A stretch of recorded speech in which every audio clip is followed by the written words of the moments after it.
Hari ini aku bakal bahas Jose Totora Tosakanatachi, atau bahasa Inggrisnya Jose the Tiger and the Fish. Cerita bermula dari MC cowok bernama Suneo Suzukawa. Dia seorang mahasiswa sekaligus bekerja di tempat alat penyelam gitu. Suatu hari pas dia lagi gawe, cewek ini ngajak dia buat nyelam minggu depan. Numpung kampus Suneo lagi libur musim panas. Terus tiba-tiba cowok ini nongol pengen ikutan. Katanya ajak cewek banyak-banyak biar seru. Siapa tahu Suneo bisa dapet cewek. Tapi dia malah jawab,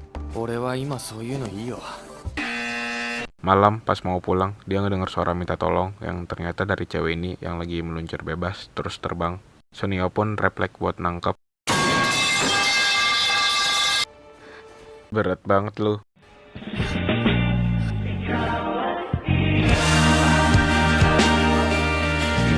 Terus neneknya datang, untung aja mereka gak kenapa-napa. Abis itu dia digigit. 何すんだ。変態。え？ベタベタ触りよってこの変態。 Gak tau terima kasih bet bang. Nih orang cabulnya ngikutin. Rumah gue emang lewat sini anj. Ternyata kondisi cewek ini memang ada sejak dia lahir. Yang seharusnya tadi mereka jalan-jalan malah gak jadi karena neneknya takut kursi roda dia kedorong lagi. Mereka udah nyampe rumahnya. Sudah yang mau pulang malah ditawarin makan malam dulu sama nenek ini. Terungkap nama cewek ini adalah Jose. Makan malamnya siap, di tengah obrolan Jose ini pengen dibuatin minuman sama neneknya. Suneo bantu dong. Dia kasih minumannya. Manja banget sih jadi cewek. Wajar lah jir, dia aja berdiri kagak bisa cok. Makan malamnya selesai. Sebelum pulang neneknya bilang, あんちゃん、金貯めてんねやろ。 besoknya dia bilang ke teman-temannya kalau dia dapat pekerjaan tambahan yang gajinya itu lumayan banget. Oh ya, bekas gigitan Jose masih ada sampai sekarang. Gila itu seberapa kuat dia ngigit jir. Sekarang kita di rumah nenek Jose. Rulesnya cuma satu, yaitu turutin apa yang Jose mau. Neneknya mau keluar buat gambling, saatnya ngurus Jose. Request pertamanya nyuruh Suneo buat berlutut. Intip. Mau mati kapan lu? Ternyata requestnya nambah, dia mau tahu seberapa lama manusia bisa berlutut. Cewek kontol. Request besoknya, Jose minta hitungin serat yang ada di lantai rumahnya. Bodohnya, si Suneo beneran ngitung. 8001, 8002, 8003, ulang dari awal. Terus Jose request lagi, minta dibawain 4 daun semanggi. Suneo bawain. Ternyata semua request yang diminta Jose itu buat ngambulin harapan dia, yang aslinya cuma mitos. Intip. Pas lagi gawe, dia dipanggil sama bosnya. Bosnya ngirim makalah Suneo ke universitas di Meksiko. Dosennya tertarik sama niat belajar Suneo. Sekarang masalah utamanya di beasiswa. Sulit buat ngumpulin duit segitu sendirian. Ya makanya guys dia punya 2 pekerjaan. Jadi Suneo mau belajar lebih giat. Tapi kata bosnya juga jaga kesehatan dia. Karena kesempatan ini gak datang 2 kali. Suneo-nya pulang. Kita ke VOV-nya Jose, rumahnya kebanjiran, tapi somehow dia jadi duyung. Dan satu kota udah jadi laut, bahkan ada spesies ikannya. Ternyata cuma mimpi. Ya kalau kenyataan itu plot anime sebelah. Jose pun bilang ke neneknya kalau dia pengen jalan-jalan, tapi neneknya gak bolehin dia. Pas neneknya mimit, Suneo datang buat ngurus Jose sama dia mau bilang dia mau berhenti kerja hari ini. Gak ada yang nyahut. Suneo buka pintu kamar Jose yang isinya lukisan-lukisan lautan. Suneo keluar, terus ketemu nenek Jose. Neneknya panik kalau Jose ngilang, sedangkan Jose lagi di sini. Ternyata Suneo udah nemuin dia. Jose pun mau nerobos palang keretanya, tapi ditarik sama Suneo. Jose request lagi dia pengen dibawa jalan-jalan keluar, terutama ke pantai. Kalau gak diturutin dia bakal fitnah si Suneo. Tapi dia don't care, orang bentar lagi dia resign. Tapi tiba-tiba dia berubah pikiran karena requestnya lumayan ekstrim, jadi dia minta naikin gajinya. Oh iya, sebenarnya ada satu rules lagi dari neneknya, yaitu jangan bawa Jose keluar. Sengaja gak aku sebutin karena ujung-ujungnya dibawa juga. Mereka sampai di stasiun kereta. Suneo ditelepon nenek Jose, katanya dia udah nemuin Jose dan bakal segera balik ke rumah. Ya itu kelihatan banget bohongnya. Sedangkan Jose mau pesen tiket kereta, tapi dia cuma orang kampung yang gak ngerti apa-apa. Yang akhirnya dia mau pulang. Jose nganggap semua orang itu menakutkan atau sering dia sebut harimau. Suneo ngeyakinin dia buat ikut atau enggaknya, yang akhirnya dia mau ngebuletin keinginannya sendiri. Mereka pada OTW, terus mereka naik kereta. Di kereta, Jose kayak bocil yang baru diajak jalan-jalan. Terus tiba-tiba si Sundere ini ngerekrut Suneo jadi pelayan dia. Akhirnya mereka sampai ke pantai. Jose pun pengen ke pesisirnya, tapi rodanya malah nyangkut di pasir. Terus dia jatuh. Dia ngerangkak kayak bayi penyu yang baru netas. Dia juga cerita kalau sebelum ayahnya meninggal, ayahnya pernah bawa dia ke pantai pas kecil. Tapi waktu itu dia masih takut sama ombak laut. Sampai ayahnya meninggal, ayahnya gak pernah ngasih tahu rasa laut itu apa. Jadi Jose mau mastiin sendiri. Habis itu diangkat Suneo, dibawa ke pesisir, dia kecipratan air, ternyata rasanya asin. Terus di sini nih しょっぱいんよ。そりゃよかったな。ほら暴れるな。しょっぱい、しょっぱいね。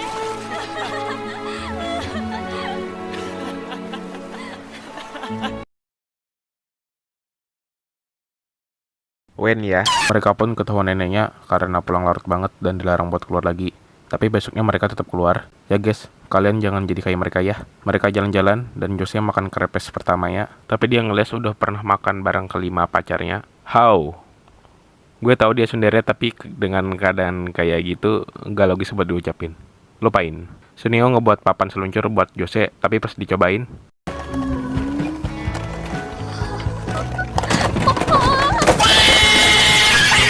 大丈夫か。 ya udah tahu pintu kebuka lu malah dorong ke situ. Dongo emang. Beberapa hari kemudian Jose sama Sunio udah lumayan akrab yang bikin neneknya kaget. Mereka jalan-jalan ke taman, ke akuarium. Terus Sunio ngejelasin ikan yang ada di situ. Mereka ngelakuin ini hitungannya ngedate ke sih. Kita ke POV nenek Jose. Neneknya ditawarin kerja. Neneknya ditawarin buat Jose kerja. Tapi neneknya nolak. Somehow neneknya juga tahu kalau Jose udah sering keluar bareng Suneo. Bukannya dilarang keras ya. Kenapa malah dibiarin sekarang? Balik lagi ke couple kita. Si Jose mau minjem buku novel ke penjaga perpusnya. Kebetulan banyak juga baca novel yang sama, jadi mereka temenan. Suneo datang, of course mereka malah dikira pacaran karena Jose sundere, jadi dia bilang, ちゃう。彼氏なんてそんな。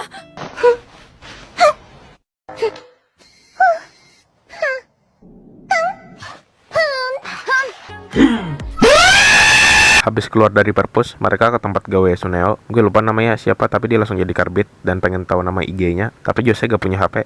Wah, matipe banget. Jose pun kenalan sama member yang ada di situ. Beberapa menit kemudian dia pengen pulang. Lebih tepatnya dia cemburu lihat Suneo sama cewek tadi. Dia agak suka tempat itu. Dia ninggalin Suneo. Bahkan pas di rumah dia nyuruh neneknya buat, "Oi, lo gak usah datang ke rumah gue lagi." Oh, oke. Besoknya Suneo tiba-tiba dapat beasiswa dan dia bakal berangkat bulan Maret depan.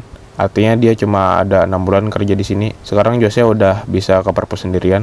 Terus ada bocil yang minta bacain dongeng Putri Duyung. Tapi karena Mbak ya lagi sibuk, jadi gak bisa. Bocilnya minta ke Jose buat bacain. Jose-nya mau, tapi karena cara bacaan yang gak bosenin, bocilnya pada kabur. Dan sisa satu doang. Bocilnya nyeletuk pengen dibuatin istana Duyung. Dan hasilnya, ya not bad lah. Mbaknya tadi lihat gambarnya, terus mbaknya nyaranin buat semua gambar Jose dimonetisasi, tapi Jose-nya bilang mustahil. Pulang ke rumah, terus Suneo datang buat ngasih surprise. BTW nama ikannya Clarion Angel. Ikan ini termasuk spesies langka yang ada di Laut Pasifik Timur atau di dekat Meksiko. Ikan ini jadi favoritnya Suneo pas kecil. Kenapa dia sendirian di akuarium ya? Orangnya pada kemana?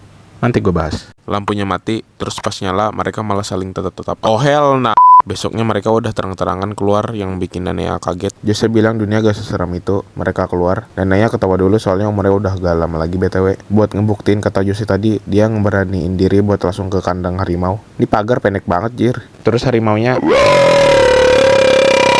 ya untung cuma roar doang. Kalau disamperin judul animenya berubah jadi Jose vs Tiger. Mereka jalan-jalan. Jose bilang di tahun depan pohon ini bakal berubah jadi pohon sakura. Jadi dia pengen dibawain ke sini pas tahun depannya. Ya sebenarnya jadi speechless karena beberapa bulan lagi dia bakal ke Meksiko. Terus nenek Jose meninggal karena penyakit jantung. Kita ke Suneo yang lagi berenang ke kapal karam tapi oksigennya habis. Terus mereka balik ke atas. Suneo cerita tentang neneknya Jose yang meninggal. Ya balik ke Jose lagi. Dia didatengin orang pemerintah atau apalah. Intinya mereka nawarin kerja tapi si Jose nolak. Habis itu dia duduk di tepi sungai. Terus nih cewek datang sosokan jadi heroinnya MC yang intinya dia bilang, "Please bebasin Suneo, dia juga pengen gapai mimpinya. Lu juga mau kan mimpinya kesampaian." Ide lu siapa ngentot sok asik. Terus nih fucking cewek ngasih tahu kalau Suneo sebenarnya gak sayang sama dia tapi cuma kasihan sama dia. Ini cewek kenapa gak kepikiran buat jatuhin Jose ke sungai aja? Gak ada yang nanyain juga kan? Ya kalau ditanyain Suneo tinggal bilang aja kalau Jose kill self jatuhin diri ke sungai gitu. Bangsat kenapa gue kasih tahu tindakan kriminal anjir. Lupain main. Terus Suneo datang, tapi dia kaget karena Jose jual semua gambarnya. Terus dia pengen nyalain radio tapi rusak. Jadi di servis Suneo. Terus Jose ngasih request terakhirnya ke Suneo buat ke pantai. Pantai. Suneo antarin, terus Jose-nya cry. Dia juga curhat kalau semua mimpinya mustahil buat digapai. Jadi sekarang dia jadi pekerja kantoran. Jose-nya pergi. Dan kebetulan hujan turun. Terus Suneo mau nyamperin Jose yang ada di seberang jalan. Tapi gak jadi ditabrak motor, tapi malah ditabrak.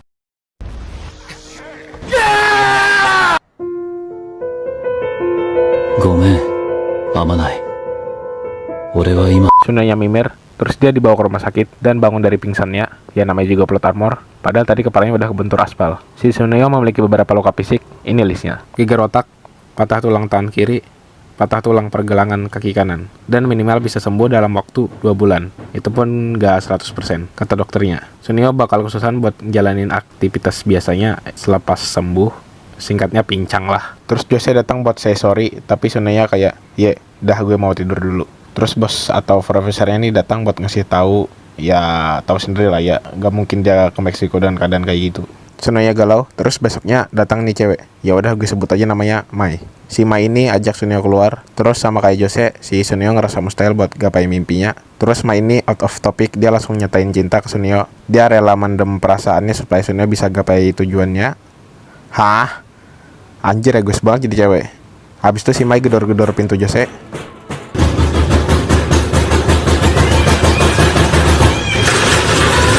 Wah, Tsuneo punya gua, dia gak jadi kuliah ke luar negeri. Karbit, tahu apa lu tentang dia? Iya, intinya si Mai ngeret bet Jose, tapi dia lupa kalau judul animenya Jose, bukan Mai. Terus Jose-nya buka pintu, dia bilang kalau Tsuneo gak semudah itu buat nyerah sama mimpinya. Mau segimanapun dia bakal berusaha buat raih mimpinya. Terus Mai-nya kena mental. Dan Jose balik lagi ngegambar, tapi kali ini dia punya rencana. Ke VOV-nya Tsuneo, dia udah bisa keluar sekarang. Dan dia jalan-jalan ke perpus, terus dia ketemu Jose yang pengen storytelling. Jose nyeritain suatu cerita yang dia gambar. Di dalam laut ada pesta ultah ke-20-nya Putri Duyung. Artinya umur segitu udah bisa ke daratan. Sama dia juga dapat hadiah, yaitu kerang ajaib. Kerangnya bisa ngubah Putri Duyungnya jadi manusia dan balik lagi jadi duyung. Tapi kalau dia minta yang lain nggak bisa. Kalau maksa, permintaannya bakal dikabulin, tapi si duyungnya bakal jadi gelembung dan hilang selamanya. Terus duyungnya ke daratan dan ubah siripnya jadi baju, tapi sayangnya dia ketemu harimau. Untung diselamatin sama nih malaikat cowok. Oke, buat kalian yang belum ngeh, Putri Duyung ini ibaratnya si Jose. Terus malaikatnya ini ibaratnya si Tsuneo.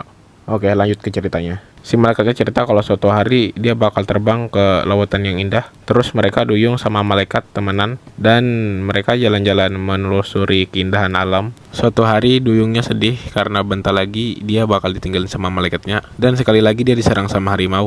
Mirisnya malaikat yang mau nolong malah ngelukain sayapnya. Duyungnya pun ngerasa bersalah dan minta ke kerang ajaib buat sembuhin luka malaikatnya. Lukanya pun sembuh tapi sayapnya malah ngilang. Artinya dia gak bisa terbang lagi buat ngelihat lautan. Tapi duyung itu nyemangatin kalau masih ada sayap di hatinya si malaikat. Dengan sayap itu dia bisa lindungin orang, dan dengan sayap itu juga dia bisa terbang kemana aja termasuk raih mimpinya buat lihat lautan. Terus mereka bikin perahu dan terjang semua hujan badai angin ribut demi gapai mimpinya. Akhirnya malaikatnya bisa gapai mimpinya.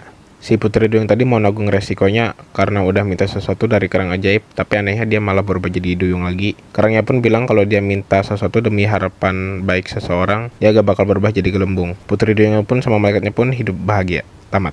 Ya itu cerita masterpiece bikinan Jose. Tsuneo pun mati-matian buat jalan lagi sama ada lagu Eve yang judulnya Auno Waltz. Setelah sekian latihan, akhirnya Tsuneo bisa jalan lagi. Terus Tsuneo minta Jose buat jemput dia besok jam 10. Tapi pas besoknya dia gak datang sama sekali. Dia pun ke rumahnya tapi Jose-nya gak ada. Tsuneo dan kakak pun nyariin dia. Ternyata Jose-nya ada di kandang harimau. Tapi pas Tsuneo ke situ dia udah gak ada. Untungnya ada jejak roda di salju. Tsuneo ikutin, sayangnya jejaknya makin ngurang. Di VOV Jose, dia di jalan tapi kursi rodanya kesenggol orang, jadi literally dia ngulang scene di menit awal. Dia terbang dan ditangkap sama Tsuneo. Mereka selamat, tanpa Tsuneo sadari dia lari buat nangkep si Jose. Terus Jose ngasih tahu kenapa dia ngilang tadi. Alasannya dia mau mandiri dan gak mau ngerepotin orang termasuk Tsuneo. Tapi Tsuneo maunya tetap jadi pelayan dia, sekaligus nyatain cinta ke Jose. Jose pun nyatain cinta ke Tsuneo. Oh, betul gue nangis di sini nih entah kenapa. Mungkin itu air mata kebahagiaan. Tsuneo langsung cipok Jose, tapi Jose gak bilang. Tapi dia malah cipok balik. Di after credit scene, Jose lagi duduk di taman, terus Tsuneo datang. Jose ngira dia mati atau udah jadi hantu. Ternyata enggak, dia cuma liburan musim semi doang. Dia pengen supresin Jose, dan Jose nggak mempersilut mereka berdua. Dah, selesai animenya. Mirip Asian Voice sih, tapi developernya lebih ke karakter cewek ketimbang cowok. Oh ya, gue mau bahas tentang masa lalunya Tsuneo. Di sini nih, Tsuneo cerita kalau ortunya cerai. Bapaknya ninggalin rumah sedangkan ibunya sibuk kerja. Dan Tsuneo tinggal sama siapa? Ya, gak tahu, gak dijelasin di anime. Jadi dia sering ke akuarium yang sebenarnya itu dekat sama rumah dia. BTW ini video udah dijanjiin 4 bulan yang lalu. Iya, hehe. Sorry banget ya guys, baru bisa upload sekarang. Viewers gue gak bakal marah lah ya, iya kan?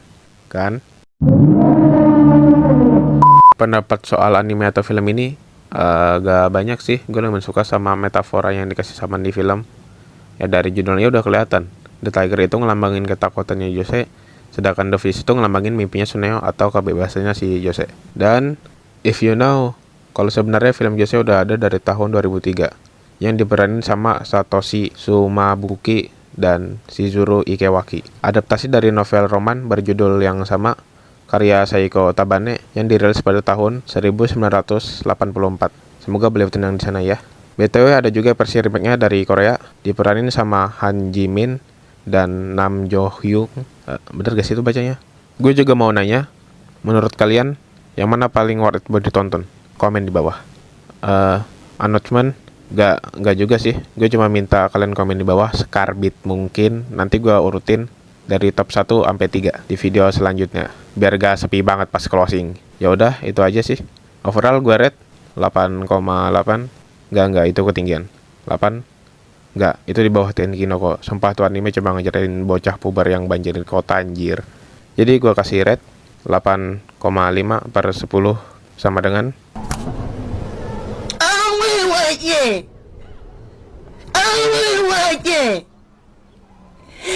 kalian nunggu apa? Oh ya, kecupan buat Oto Aisan. Ini kecupannya. Ya. Adios.